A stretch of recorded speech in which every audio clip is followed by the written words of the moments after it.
Hello, good morning. My name is Rainer and this is Rainierbooks. Welcome to BookTube. Today it's time to take a closer look at the long list of the Booker Prize of 2021. I did a reaction video in the minute I read the long list, in the minute after the long list was published on the nights between Monday and Tuesday. But now I have looked a little closer at those books. I saw a couple of reaction videos. I did some research on some authors. I did some statistics. So here we are with a closer look at the long list of the Booker 2021. Let's get started.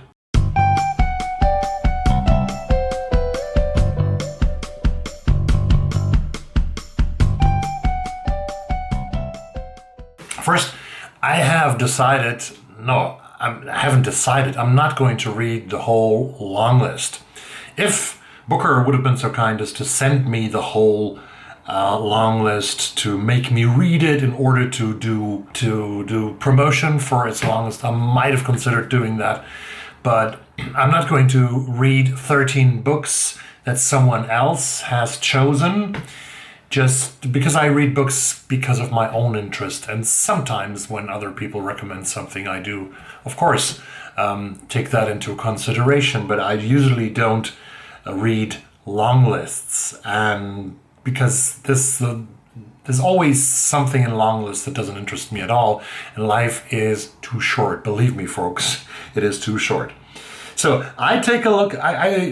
We're going through those books first, and then I give you some statistics, and I give you some other details, and I'm going to tell you what I'm interested in reading now. You all know the long list by heart now, so you know that the first book is A Passage North by Anuk Arudpragasam. He's actually the youngest author on the long list, so congratulations. 33-year-old guy from Sri Lanka who has made his PhD in the United States at Columbia University. He studied philosophy. He has written a very well-acclaimed first novel called The Story of a Brief Marriage, which I haven't read, which I haven't heard of, but it won him a couple of awards. A Passage North is a novel about the main character, Krishan, who's informed that someone close to him in the village where he comes from has passed away, and he's traveling from Colombo, the capital of Sri Lanka, north to the funeral through a war-torn country. As I know, and as you might know as well, there has been a civil war, a long civil war in Sri Lanka that has destroyed the country. And this journey from the south to the north, the passage north, which is in the title of the novel, leads him to a country devastated by violence. I think this sounds interesting. I always like to learn about other countries' history and how people feel and have lived their lives there and live their lives there. So I really, I have ordered A Passage North by Anuk Arudpragasam. Second book is Second Place, which is in second place. It's the second place by Rachel Cusk, or Rachel Cusk. I don't know how to pronounce her. She's born in Canada, in Saskatoon in Canada, but she moved to the United Kingdom when she was very young. She has spent her childhood in Los Angeles in America, and she came to the UK when she was 7 years old. And now she's 54. This is her 11th novel. This is about a woman and an artist. It's about female fate and male privilege. That might sound interesting. It's about, apparently in the notes, in the acknowledgements after the novel, Rachel Cusk writes that a thank you to a book that she read that is called Lorenzo in Taos, yes, sorry. My own writing is very difficult to read here. And this is about a woman called Mahal Dode Luhan. She invited the great British writer D.H. Lawrence, 1932, to her property. And this is a similar situation because there's a woman who is an author. She's called M in the novel, like Mahal Luhan. And she invites this painter, in this case, called L in the novel, L like Lawrence, like Lorenzo, to her property, which I read in The Guardian reminds and resembles very much Rachel Cusk's own home, which is £2.25 million worth, that she has sold recently. And this is the story about this woman and this artist and how their relationship develops. And I'm not interested to read that. It sounds like a chamber play on a theater, and I'm not touched by it. Sorry. The third book on the list is by a South African writer, a white South African writer called Damon Galgut. It's called The Promise. It's also about history. Again, the second book that has a lot about history of the country and history of family in it. It is the story of a white South African family who had promised, and that's the whites called The Promise, who had promised to give their black servant, the maid who has worked for generations or over several generations in the house, to give her a house, but then the promise will be broken. And this is also said to be a story about South Africa, about privilege and power and racism and everything that's still going on in that country. It sounds very interesting to me. I have ordered this one too, also because I have read one book by... I have read In a Strange Room by Damon Galgut before. That was also shortlisted for the Booker Prize in 2010, like his novel The Good Doctor, which I haven't read. In a Strange Room, I liked it very much. It's about a young man who makes 3 journeys to Greece, India, and in Africa. And he's traveling with a stranger, a follower, a lover, and the guardian. He's gay, like the author is. And these 3 journeys in A Strange Room changed the protagonist's life. So Damon Galgut is a very strong and good writer. I really have good memories of this book. So I think it will be very interesting to read his novel, The Promise, which I have ordered. The fourth novel is an Obama summer read, which is a new way of branding literature. It's an Oprah read, which of course is a big promotion for a novel. It's The Sweetness of Water by Nathan Harris. It's a debut novel which plays at the end of the Civil War in the United States between 2 former slaves who are meeting, I think, a white family. And it's about queer love. It's about the American South. It's about the Civil War, and I'm not really that interested because I'm not American. I'm sorry. I have read a couple of books about this period, and currently I think I've had enough. If this book is... I've had enough at the time. If this book is shortlisted or might win the Booker, I might consider to borrow it from the library. But this doesn't really make me so interested. The Sweetness of Water by Nathan Harris, which is a debut novel. Nathan is... I'll tell you later how old he is. Klara and the Sun is by one of the oldest authors on the list, by Kazuo Ishiguro from the United Kingdom, 66-year-old Nobel Prize winner for his novel Remains of the Day, among others. I'm very interested in reading this novel. I have heard very bad things about Klara and the Sun from some booktubers, but that doesn't really take me away from this interesting plot, where I think that because we talk a lot about artificial intelligence, and that artificial intelligence is taken over more and more in the future. And this book is apparently written from the perspective of a companion, Klara, who is a being of artificial intelligence and how she looks at the world. That sounds interesting to me. I'm sorry, and I intend to read it. An Island by Karen Jennings. That's the second South African author on this list, the second white South African author on this list. She's 39 years old. It's about a man who is living on a small island, a lighthouse island, I think. And one day he gets a visitor, someone who's stranded at his island, who comes from another country, another African country. It's about colonial history, it's about racism, and it's about how 2 people can get along in a very special and strange situation, I am not the slightest interested in that one as well. I'm sorry, it's not my kind of plot. It sounds like a Robinson Crusoe story with other prompts here, maybe. The next one is from the oldest author in the whole competition. On the long list, it's by Mary Lawson. She has written a book called A Town Called Solace. Mary is 75 years old. She lives in the UK, but I think she can be... Oh my God, look how the shades are changing from that paper here. Sorry. Double sorry. A Town Called Solace is about 3 people in northern Ontario. A person is vanishing, a young person is vanishing, another person gets arrested, and a third person has a secret that is 30 years ago, another crime that has been committed in this area. It sounds really interesting, A Town Called Solace, so I have ordered that book.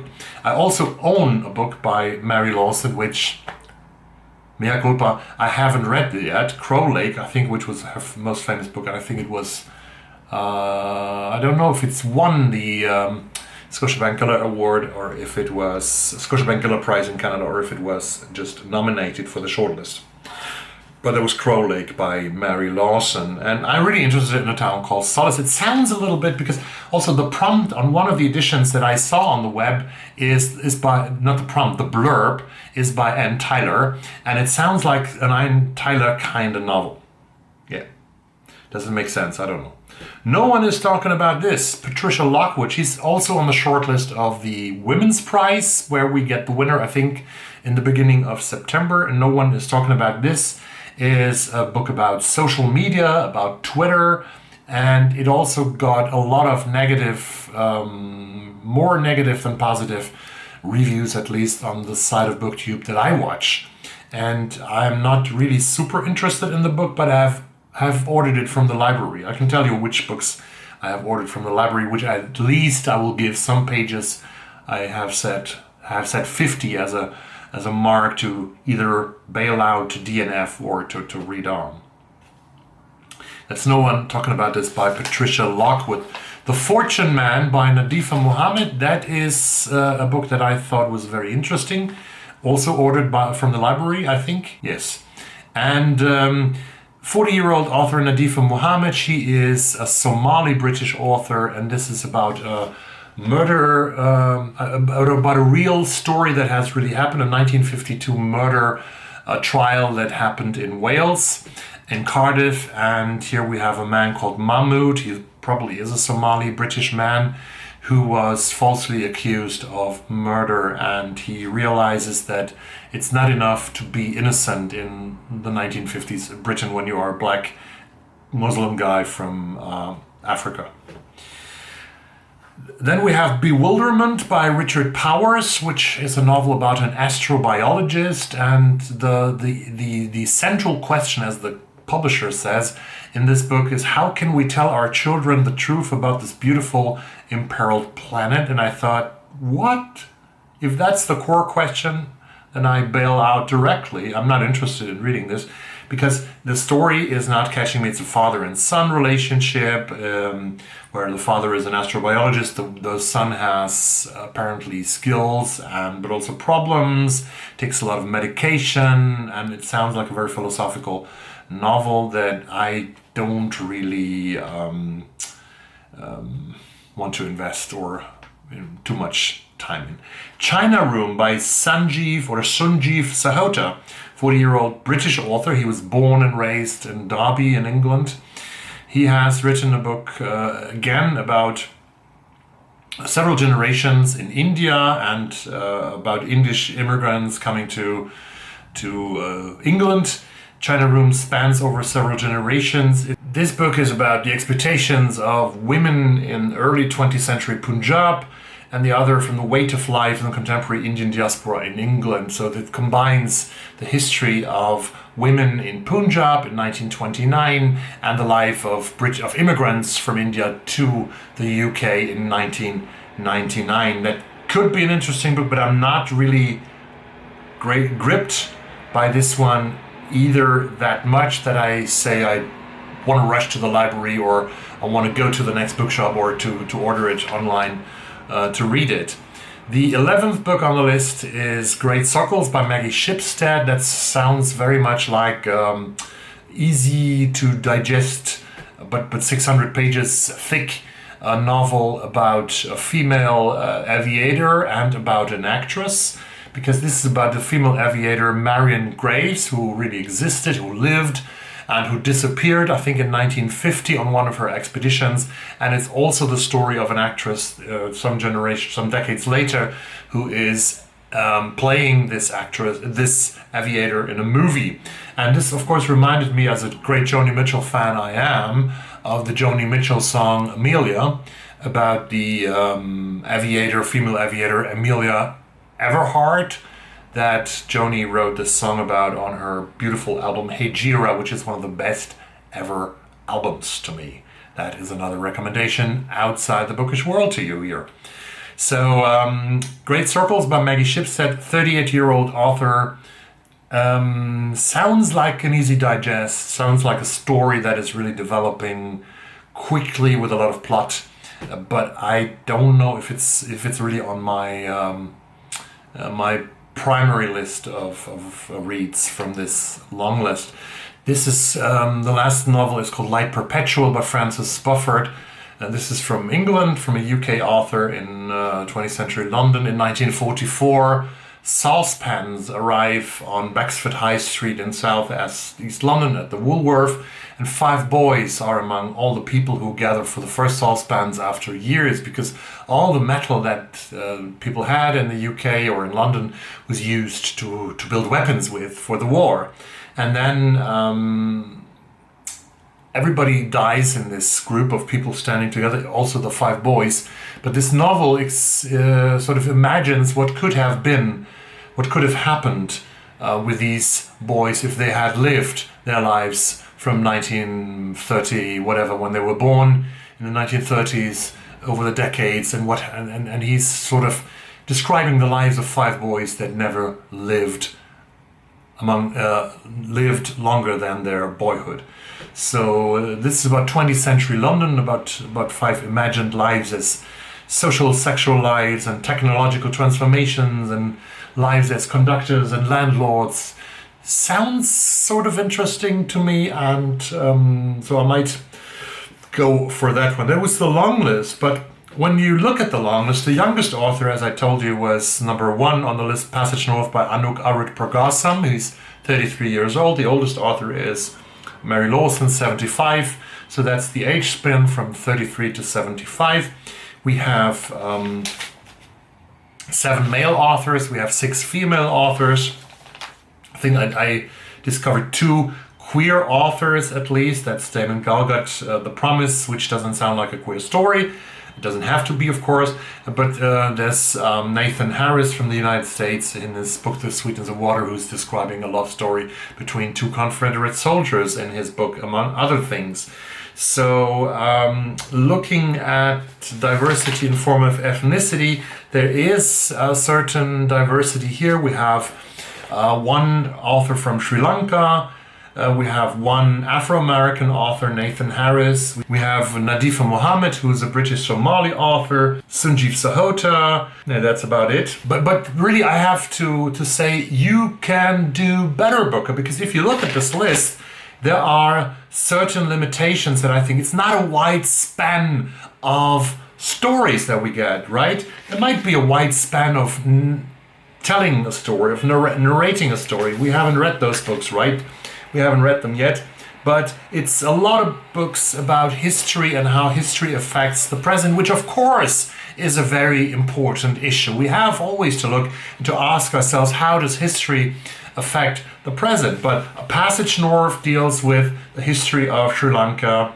We have The Promise about the South African history. We have The Sweetness of Water about the history of the Civil War. The Fortune Man, which is a historical novel playing in Cardiff. We have China Room, which spans over several decades and generations. We have Great Circles, and we have Light Perpetual. We have 7 novels out of 13, which sort of have this basic construction that they are dealing with events that are long in the past and that sort of influence the present. That's a bit much, I think. What I also think is very interesting, we have diversity in this list, but the diversity is a diversity that is present in our countries, in the rich UK, in the rich USA, or in Europe. We have 2 African authors here. Okay, we count, of course, Nadifa Mohamed as an African British author, but she was born and raised in the UK. But then we have 2 actually living in Africa authors, and these 2 authors are Damon Galgut and Karen Jennings, and nothing against them. They're probably super great, wonderful, nice, cozy authors, but they are white. Don't we have any black African authors? Didn't we have novels like The First Woman by Jennifer Nansuga Makumbi? Didn't we have other great novels from the African continent from black authors, Booker? Or didn't you find them? I'm sort of disappointed here, I have to say. And also that the Indian literature that is represented in this list by Sunjeev Sahota is from an author who is living in the UK. Maybe I get too excited about this, but I would love to have authors as well from India, which is one of the biggest countries in the world, with the biggest population in the world. Maybe, I don't know if China or India is leading there. We don't have these authors here, and that's really some kind of disappointment that I carry with me after having looked a little closer at this long list. And that's about it. What am I going to read? I told you that I have ordered books. Yes, that is true. I have ordered A Passage North by Anuk Arudpragasam. I have ordered A Town Called Solace by Mary Lawson because it kicks my interest that she, for the first time in years, we have a novel that plays in Canada. That's so great. And I've ordered The Promise by Damon Galgut, but because I think that this plot sounds very interesting. From the library here in Stockholm, which is a beautiful library, I love the Stockholm library. They have already, they have Klara and the Sun. They have No One Is Talking About This by Patricia Lockwood. They have The Fortune Man by Nadifa Mohamed. They have China Room by Sunjeev Sahota, and they have Great Circles by Maggie Shipstead. So they have 5 more novels, so that makes it 8, which are available to me, and the 9th one, which is available to me because I have it on my Kindle at an ARC that I didn't read. I'm sorry, Nat Gallies. This one is Rachel Cusk's Second Place, which I have on my Kindle. So 10 books. Is it raining? No, it's not. 10 books I have the opportunity to read if I want, but I'm really interested in the ones that I ordered. A Passage North, A Team Called Solace would be nice, yeah, but A Town Called Solace and The Promise. These 3 novels are the ones that I intend to read, and I give Klara and the Sun a real try, and everything else we wait until the shortlist appears in a couple of weeks. We already have to prepare for the next award, as you know, as I know, as we all know. And this next award will be the National Book Award in the United States, which the longest is coming in September 1st. So we have 1.5 months to go until then. And I haven't checked the gallery yet. Introducing the jury. I haven't. Oh my God, Salika Rate Benta is the chair of the jury for the Scotiabank Giller Prize. Congratulations, Salika. I read your amazing book, which is called Fried Plantain, and I made Fried Plantain after this, about a girl living in Canada, in Toronto, and also in the jury. And this is surprise, this is one of my favorite authors ever. That's Tash Aw from the UK and Taiwan. What a jury for the Canadian prize, which is not the subject of this video. I'm sorry to say that. But that sounds really, really great. Great jury at the Scotiabank Giller this year. It's also, Zalika is the chair. Joshua Whitehead, also great author. And that's what I wanted to check this when the long list appears. Long list of the Giller. I don't know. Important dates. The long list will come on September 8th of the Scotiabank Giller Prize. No, I'm not going to publish it. I'm going to cut that out of the video. Thank you very much for watching my closer look at the Booker list of 2021. You don't have to read them all. Just read the ones that really touch your heart, that really touch your soul, that really make you interested. And I have found 3 on this list. There might be 4 or 5, but we'll see. But not all of the 13 books catch my interest. I always think that my long list is better, my prediction list is better, because my prediction list is always a list that comes from my heart, comes from my brain, and from my research, of course. But we're different people, and we have to accept that those people are on the jury and that they make the best decision for the publishers, for the authors, and for literature in general. I learned actually that I have to come closer sometimes to the camera and then move back.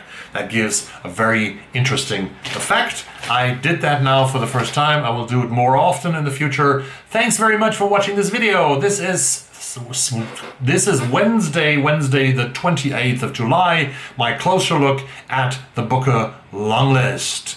And here we go again. I see you soon on this channel. Have a great day wherever you are. Be safe, wear a mask if you have to. This is not over yet, but we'll soon meet each other again. Bye-bye.